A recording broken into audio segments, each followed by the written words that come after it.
소설의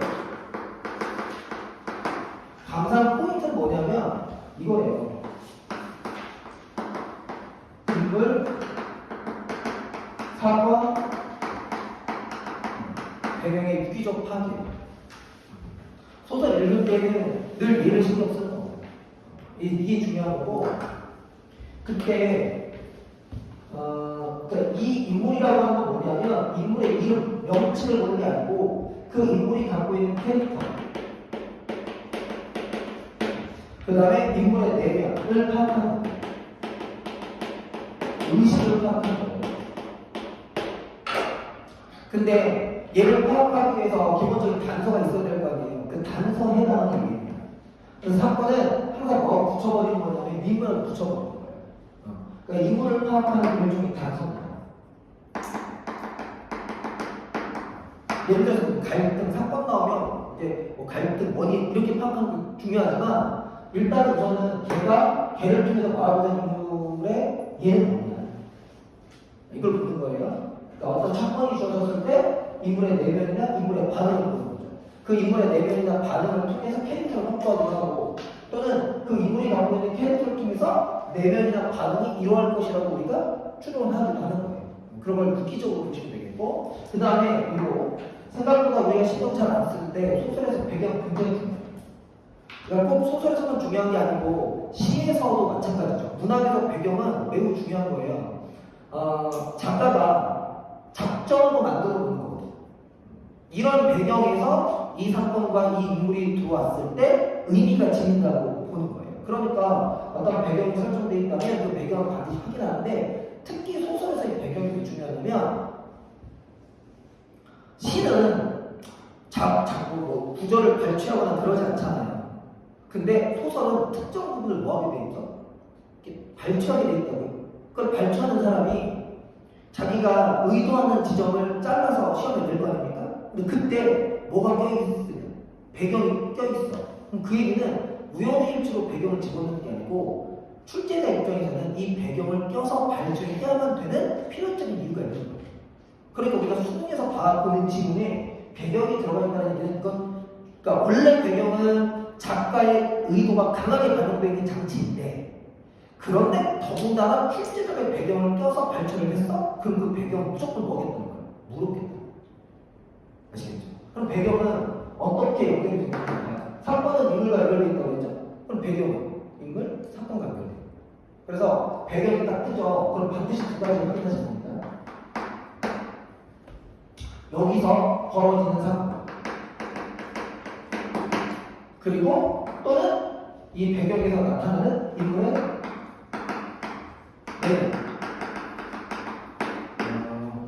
내면과 반응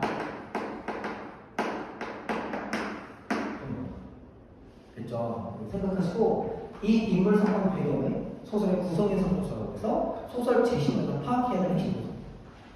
그러니까 소설을 읽을 때 뭐 파악해야 돼요? 그냥 인물의 동그라미하고 쭉쭉 읽어가는 게 아니고 이런 것들을 파악하는 것에 집중하는 거고 물론 얘가 제일 중요한 건 당연하잖아요. 뭐 시도 화자가 중요한 거고 소설도 인물이 중요한 건 맞아요. 그러나 얘도 얘와 같은 같은 이상만큼 중요하다. 놓치시면 안 됩니다. 알겠죠? 일단 그 얘기하고요. 실제로 그럼 이제 소설 제시문을 딱 들어갔어요.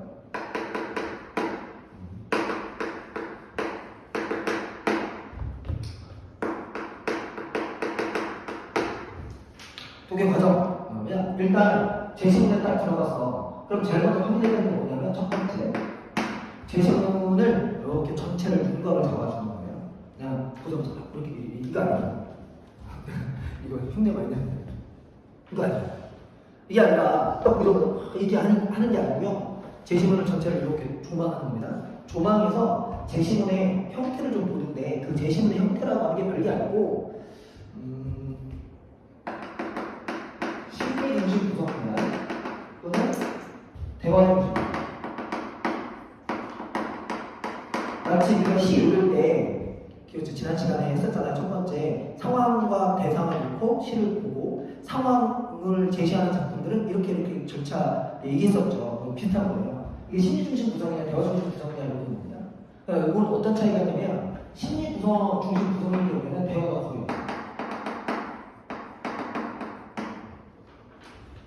그럼 이 작품으로 따지면 이 작품 같은 게 뭐가 되는 거냐? 이건 대화 중심이잖아. 대화 중심 구성이 나온다는 얘기는 이게 특정한 사건이 주어진다는 거예요.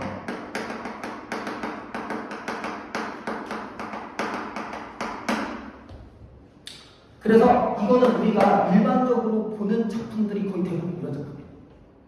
그리고 우리가 이제 조금 난해하게 생각하는 작품들이 이런 작품들이야. 여기에 들어가는 작품이 어떤 작품이냐면 예를 들면 수능에 나온다 사막을 건너는 거. 서영은의 사막을 건너는 거. 이거 저기 아마 정규 수업 듣는 사람이면 그 교재에 아마 있었을 텐데. 다른 학원 얘기야. 있어. 사막을 건너는 거. 있잖아. 왜 전쟁 참전했던 거 회상하고. 그리고 그 노인 보면서 안 오겠지? 안 오겠지? 했는데 노인이 나타나는 걸 깜짝 놀라고 아니 띠발 저 노인은 뭐야 하면서 밖으로 나오는 거잖아. 그게 사막을 건너는 건 그거거든. 자기에게 주어진 현실인 사막을 건너가는 법을 그 노인을 통해서 확인한다. 자 어쨌든 그런 류의 작품들 이상의 날개 그리고 또 뭐 있을까? 김수목의 역사 이런 류의 작품들을 우리가 심리 중심 구성이라고 합니다. 최근 작품으로는 본인들 아마 읽으면 좀 어려웠을 텐데 무성격자 그 저기 뭐야 정팔인가 누구 세속적 욕망에 가득한 정팔을 보면서 쌍욕을 하고 싶지만 자기가 어느새 도장을 이렇게 맡겨버리는 그러면서 자기가 이 세속적 욕망에 구속당하면서 한편으로는 경멸하는 이중적 태도를 보이는 작품이잖아. 그런 류의 작품들이 심리 중심 구성. 그러니까 보는 게 조금 다른 거야. 얘는 사건 중심으로 보기 때문에 그 사건을 중심으로 인물이 어떻게 연결되어 있는지를 보는 건데 얘는 특정한 사건이 없을 수가 있어. 없으니까 뭐를 중심으로 보는 거냐면 진짜 인물의 내면의 의식의 흐름에 맞춰야 돼. 근데 얘 잘못 있잖아? 그럼 의식의 흐름을 못 잡아. 못 잡으면 어떤 일이 벌어지냐? 읽었어? 근데 뭔 얘기인지 하나도 몰라. 다시 올라가요. 이게 정답률과 관계없이 이렇게 가잖아? 그럼 수능을 일단 망했다고 봐야지. 내년에 다시 와야 돼. 그러니까 연습해야 돼. 그래서 우리 이거는 일반적인 거야. 그래서 이제 여기 경우에는 특정 사건하고 그 다음에 말 그대로 대화가 필요해요. 그래서 대화를 파악하시는데 대화는 두 가지를 보는 겁니다. 하나는 기능, 그 다음 특징. 기능은 두 가지야. 이거 아니면 이거야. 전환이나 혹은 변화를 만들어내는 대화냐 또는 아니냐. 만약에 전환이나 변화가 아니야 대화가 그럼 이건 캐릭터 방파 인물을 드러내주는 가장 효과적인 단계예요. 그래서 이거 본인들 많이 하잖아요. 친구 내가 이 사람이 어떤 사람인지 알고 싶어. 뭘 해보면 돼? 뭘 해보면 돼? 술 먹이고 얘기해보면 되잖아. 그럼 그 사람이 어떤 사람인지 금방 알아보면 안다. 똑같은 거야. 그래서 이거 아니야, 이거냐, 이거 아니냐밖에 없어. 읽다가 대화가 떴어? 그럼 이 생각을 가지고 읽어. 그럼 이거는 뒤에 가서 알겠지. 그치? 좀 더 읽어야 되니까. 근데 이게 있어. 그러면 얘의 계기는 대화가 되는 거야. 그럼 그때 대화의 핵심화제 이렇게 되는 거고. 만약에 그게 아니야. 대화 속에 들어가 인물이 뭐냐. 알겠죠? 그래서 그것과 연결해서 대화의 특징도 뭐예요? 대화의 특징은 뭐냐면 발화 특징.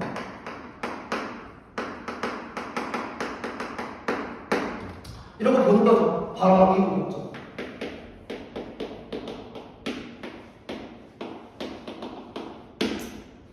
됐죠?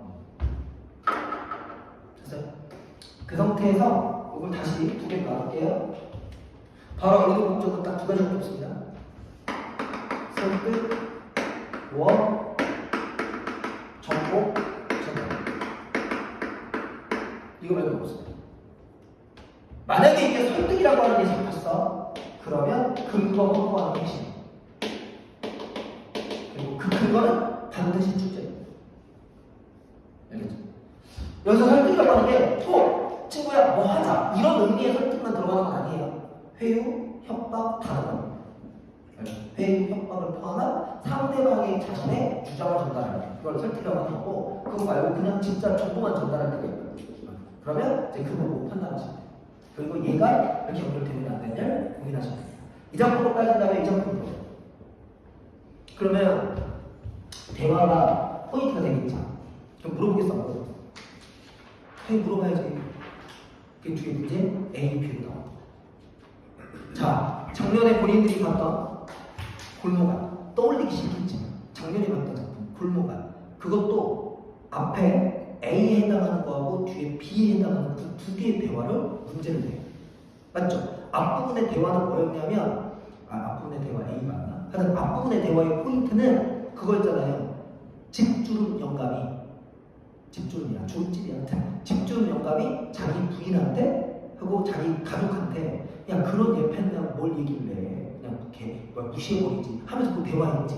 그 대화를 엿들어서 그걸 전달하잖아. 누구한테? 여자한테. 그래서 그것 때문에 뭐가 커져? 갈등이 커지지? 그 갈등의 신화가 뒤에 똥뚜껑에다가 가둬버리는 거야. 그 대화가 다 연결되는 거야. 그 다음에 뒷부분의 대화도 그거지. 뒷부분의 대화는 문제가 그 부인하고 그러니까 아내 여자하고 그 다음에 그 할머니하고 둘이 뭐 하는 거? 대화하는 거. 그 지점이 시험에 나잖아. 대화가 포인트이기 때문에 그 대화를 안 물어볼 수 없어. 그 대화 신경 써서.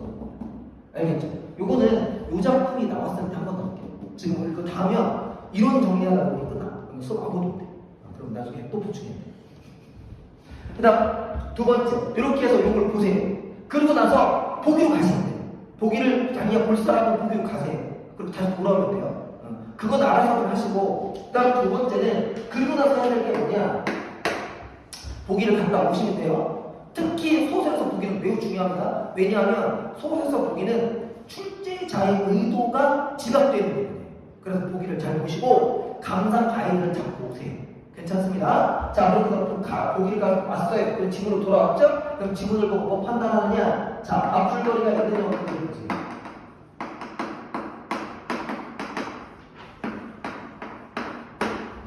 앞줄거리가 있으면 앞줄거리를 확인하고 나는 겁니다. 앞줄거리는 뭐 확인하는 거냐? 앞줄거리는 이거 이제 지워도 되겠죠? 지울게요. 앞줄거리는 인물 정보 그 다음에 사건을 보고 주시면 돼요. 그럼 이것을 바탕으로 뒤에 본격 스토리가 진행됩니다.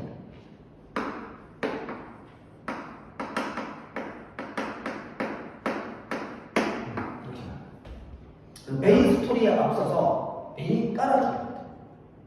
그러니까 앞분대 줄거리 잘 읽어야지. 그죠? 근데 앞분대 줄거리가 없어. 앞분대 줄거리가 없다는 얘기는 둘 중에 하나인데 바로 메인이 뜬다.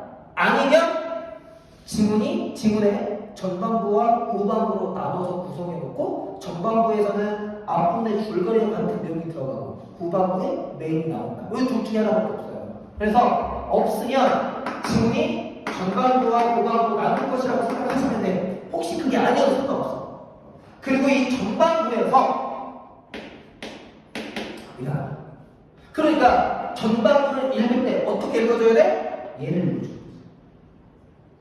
그래서 그렇게 잡아놓고 후반부는 뭐가 나올까? 메인이 나올까?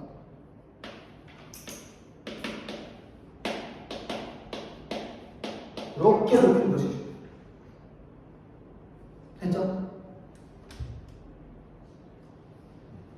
기본적으로 이제 이렇게 보시고 그 다음에 이제 마지막으로는 요건 꼭 잘 보셔야 돼요. 시점.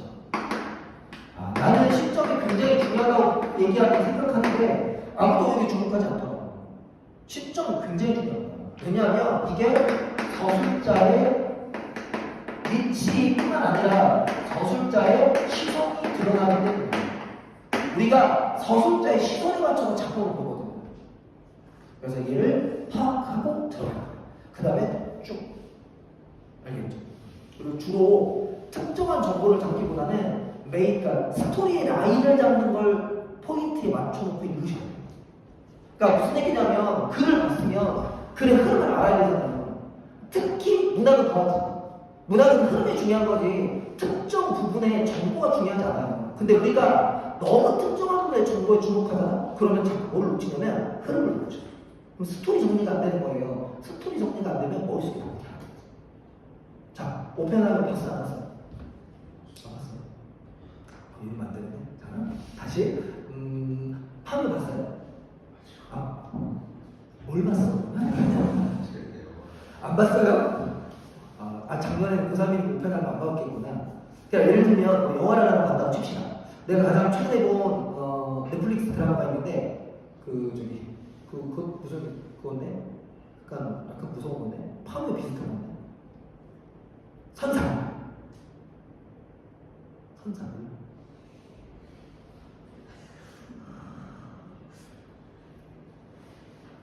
보고 자, 예를 들어서 어떤 영화를 봤다고 합시다. 영화 2시간 반짜리잖아. 2시간 반이지.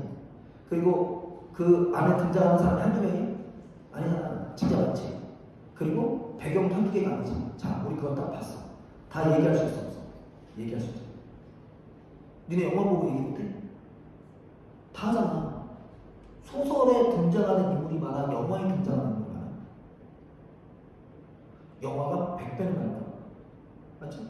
그리고 소설에 등장하는 배경이 많아, 그 영화에 등장하는 배경이 많아. 영화가 10배는 많은 거예요.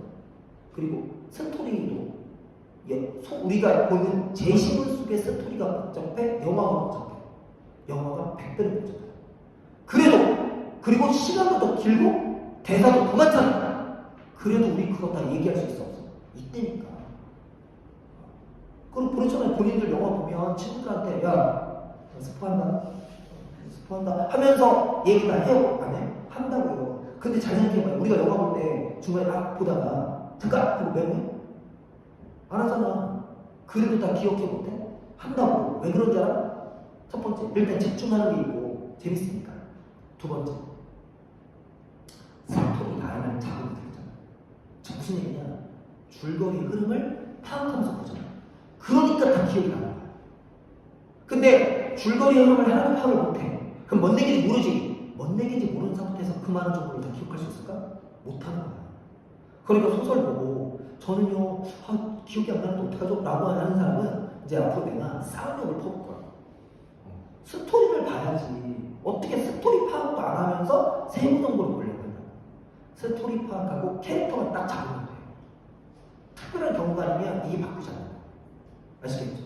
보시고 마지막으로 우리가 쓸게요. 마지막으로요. 내가 소설 얘기하는 거 가장 많이 강조하는 거예요. 시에서는 내가 가장 많이 강조하는 게 자연물 감각하면 무조건 정석 이렇게 맨날 그 얘기 하잖아요. 맨날? 한 번밖에 안 했구나. 근데 소설에서는 이게 제일 중요해요.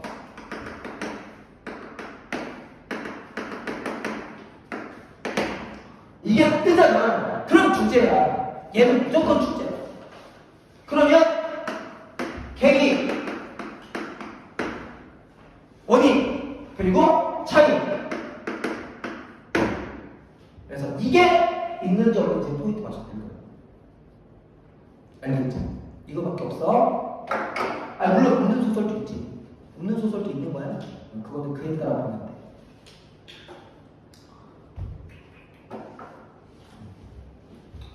마지막으로.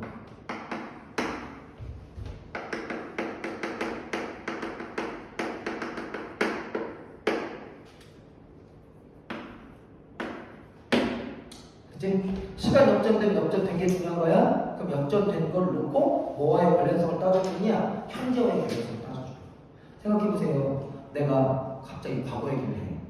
근데 이 과거가 의미 있는 과거가 되려면 현재하고 연결되어 있는 과거여야 돼? 아무 의미 없는 과거여야 돼? 너무 질문이 이상하다. 너무 유도질문이다. 내가 지금 과거를 얘기하는데 갑자기 수업과 전혀 관련되지 않은 얘기를 해. 그러면 뭐라고 생각하겠어? 미친놈이라고 할 거야. 그럼 그거는 의미 없는 과거인 거야. 이 과거가 역전으로서 의미가 되려면 이 과거로 현재가 연결되어 있어. 따라서 시간 역전됐어. 과거 딱 떴어. 그러면 무조건 뭐에 관련성을 생각해라? 현재와 관련성을 생각해. 그리고 이 시간 역전은 전환의 계기가 될 가능성이 높아요. 그러니까 생각만 하시면 돼요. 고전소설이 현대소설은 무조건 시간 역전하고 역전 중요해요. 골목 안에서도 역전 나온단 말이에요. 아시겠죠? 됐죠? 그리고 서영은의 그 사막을 건너는 법에도 역전 나오잖아요. 과거 전쟁에 참전했던 경험을 쭉 얘기하면서 다시 현재로 돌아오면 걔가 전환의 계기를 마련하진 않지만 현재 상태를 사건을 이해하는 계기가 되죠. 과거는 다 그거예요. 내가 우리 친구하고 싸웠어요. 네. 싸우고 내가 울고 있어. 그럼 이제 와가지고 구경도 왜 울어? 하고 물어볼 거예요. 그럼 내가 뭐라고 할 거냐? 아니 어제 또 내가 어제 그저께 말이야 하면서 그저께 있었던 일을 얘기해. 이게 뭐예요? 시간 역정이에요. 그럼 그걸 왜 얘기하는 거예요? 그걸 얘기해야 지금 내가 왜 우는지 뭐 할 수 있습니까? 설명할 수 있습니까? 현재를 이해하는 계기.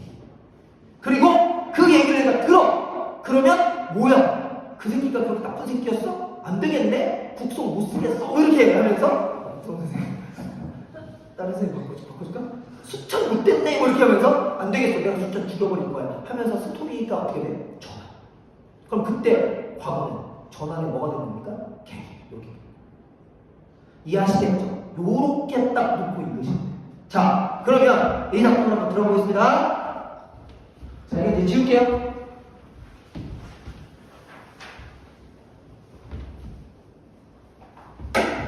다 읽어봤으니까 소설은 본인들이 다 읽어보셔야 돼요.